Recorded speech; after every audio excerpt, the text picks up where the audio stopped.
All right, so today we're going to focus in on the algebraic writing that goes along with solving equations. So I know that over the last couple days we've been working on inverse operations, and I'm sure that you guys have gotten really good at thinking about what's happening to x. Today we're going to kind of put it together and focus in on the algebraic writing that goes with the solving of equations. Now, I know that some of you are going to be like, I don't want to write all these steps out.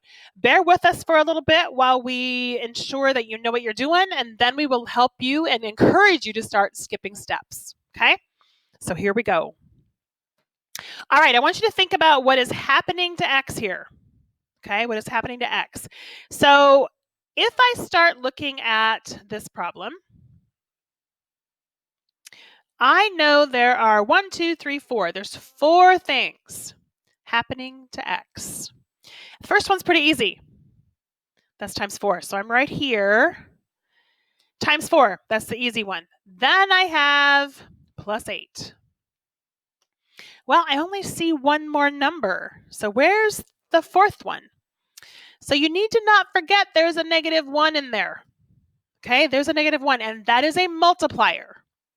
So times negative 1 would actually be next, and then this is actually a plus 3.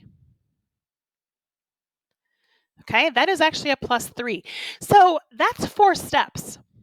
That actually seems like a lot of steps, and I don't really want to write that many steps out when I'm solving this equation. So when we start with an equation, any equation, the first thing we're going to do is we're going to distribute and simplify. Okay, we're going to distribute and we're going to simplify and try to come up with 2 things on one side, 1 on the other, or 1 on one side and 2 on the other. Either way, we want to have no more than 3 terms in our equation. Okay, 3 terms in our equation before we do any significant solving or write our inverse operations. Okay, so we're going to just forget about this for the moment and let's distribute. So I know my 3 is going to drop. Negative 1 times 4, that's a negative 4x. Negative 1 times 8, that's a minus 8. And I'm here. Now, looking at this, what do you notice here and there? Hopefully, you think, oh my gosh, those are like terms. And if I have like terms, I can combine them. So my negative 4x is just going to drop. A 3 and a negative 8, that's not a positive 5, that's a negative 5. And my 16 drops. Now at this point, I have a much easier problem. My steps are times negative 4, divide negative 4. Minus 5 plus 5. So much easier than all of this. Okay, so much easier than all of that. So let's go ahead and add our 5, gone. 16 and 5 is 21. I'm going to divide by negative 4, and I come up with 21 and negative 4. Okay, now there's a couple issues with my answer. So first of all, we are not going to change equation answers to decimal. Okay, the only way we would ever change them to decimal is if they start as a decimal or we're talking about money in a word problem. So other than that, they're going to stay fractions, but the fractions need to be simplified. Okay, which means the negatives need to be handled and the numbers need to be reduced by common factors if there's any common factors. So first thing we're going to see is the negative is on the bottom. Okay, we're never going to leave the negative on the bottom. The negative always moves to the top. That way we don't lose it. So that's the first thing we need to realize. Okay, the second thing we need to realize is this going to simplify? So 21 divided by negative 4, and remember there's a fraction key right here. So I press that, negative 21 over 4 is the answer. Nothing changed. Okay, nothing changed.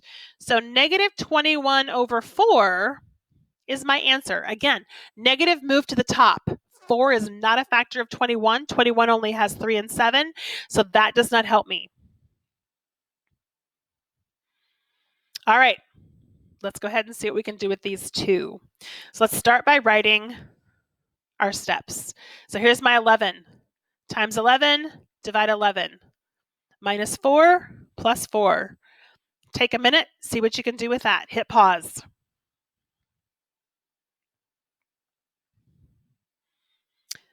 All right, let's see how you did. Adding 4. And remember, every time I do a step, I cross out. 11x drops. 29 and 4 is 33. Next step is divide by 11. Divide 11, divide 11, cross out. X equals 3. Hopefully you got 3.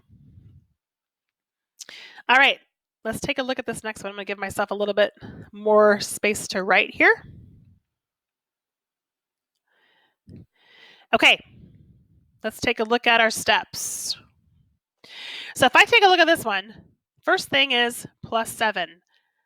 Now remember, anytime we have a fraction, we have to deal with what's on top of the fraction first before we can do any division. So that's why the 7 is first. Divide 8 becomes times 8. So I'm going to show you kind of what this looks like. It's a little bit different than maybe what we've seen so far. So if I'm multiplying by 8, I'm going to write it up here at the top. And then I know this set crosses out. Okay, now I can write it on this side. I can also write it over here. Doesn't matter. Either way, it's going to cross out. So on this left-hand side, I'm left with an a plus 7. And 5 times 8, that's 40. Subtract my 7. A is equal to 33, and I am done. Okay, I am done.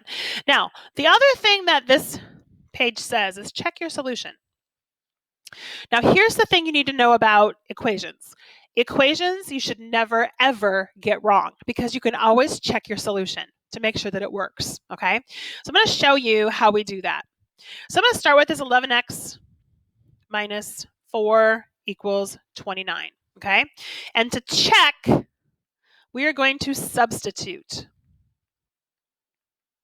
And we know that anytime we substitute, we're going to use parentheses. So where my x is, I'm going to use parentheses, and this 3 is going to go where my x is. So 3 times 11, that's 33. And 33 minus 4 is 29. What I'm looking for is for this to be a true statement, which means both numbers are the same. If both numbers are the same, 29 equals 29 or 40 equals 40, then I know my problem is correct. Okay, I know my problem is correct. So same thing over here, I have a 33. So if I write this out, here's my 33. 33 plus 7 is 40. 40 over 8 is 5. 5 equals 5. I know that is true, and I know I've solved that correctly. Okay, let's take a look at C and D. So again, kind of like we talked about with our do now today, we are always going to be looking at how many terms we have in the equation. And right now, there's 1, 2, 3 things on one side, 1 on the other. That's too many. Remember, I need 2 and 1 or 1 and 2. Okay, so both of these have way too many terms. So I'm going to distribute and simplify. So let's go ahead and start distributing. Negative 2 times 3, negative 6x. Negative 2 times 5, negative 10. Okay, take a minute and finish that problem.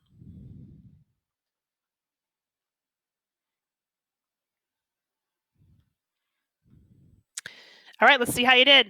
Times negative 6 is divide negative 6, and minus 10 is plus 10. So plus 10, negative 6x equals 26. Divide by negative 6. So x equals 26 divided by negative 6. Now, hopefully you didn't stop there because we are not done. 2 things. 1, the negative's on the bottom. That can't happen. And that fraction is not in simplest terms. Okay, it is not simplified. So if I want to use my calculator, 26 divided by negative 6, hit my fraction key, I see that it comes up with negative 13 over 3, which some of you probably did in your head and realized that these are both divisible by 2. Okay, which is how we went. 26 divided by 2 is 13, and 6 divided by 2 is 3. And remember that negative needs to go to the top. All right, here's a negative 1.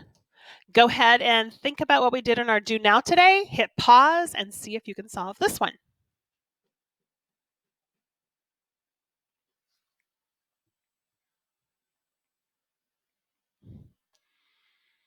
Okay, let's see how you did. Drop my negative 14, drop my 6. There's a negative 3y and a negative 8.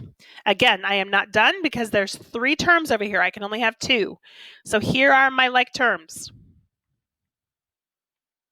My negative 3y is going to drop. A positive 6 and a negative 8 is a negative 2. Thinking about my steps, times negative 3 minus 2 plus 2, divide negative 3. I'm going to add 2. This is gone. That's a negative 12. Divide by negative 3, y equals 4. And I'm finished. And I am finished. Hopefully you came up with a 4. All right, go ahead and take a minute and do this guy.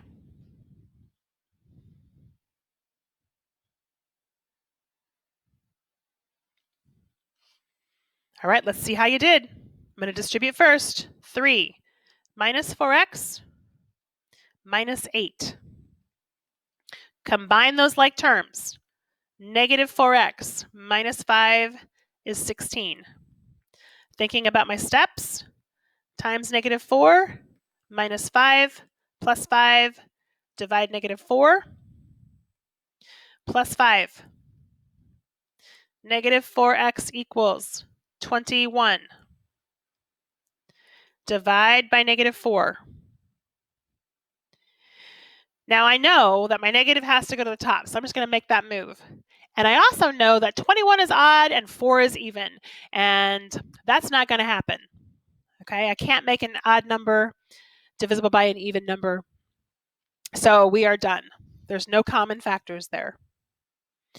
All right, now take a look at this next one. There's 1, 2, 3, a negative 1. So there's 6 terms here. Remember, we need to have 2 terms and 1 term.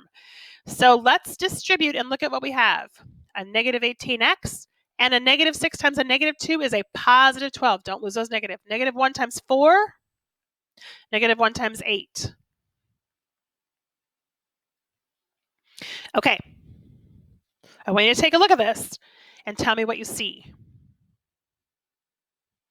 Do you see 2 sets of like terms? Hopefully you do. So remember, we need to have 2 terms. So negative 18 plus negative 4, that is a negative 22x. And if I look at my numbers, I have 12 plus negative 8, that's a 4. Now, simple to solve. Think about your steps. Times negative 22 plus 4 minus 4, divide 22. Subtract 4. Negative 22x equals a negative 16. Divide by negative 22. Okay, so negative and negative I know is going to be positive. So I'm going to go ahead and just get rid of those negatives. But 16 over 22, that is not simplified. Okay, those can both be divided by 2. So if I divide those by 2, I come up with 8 and 11. So 16 over 22 is actually 8 over 11. All right, so you've got lots of problems to practice today. Make sure you're showing your algebraic writing and practice showing those steps. We're going to get to the point where we will not need to write all those steps out anymore soon. So go ahead and keep after it and show us that you know what you're doing, and then we'll start skipping steps. We'll see you tomorrow.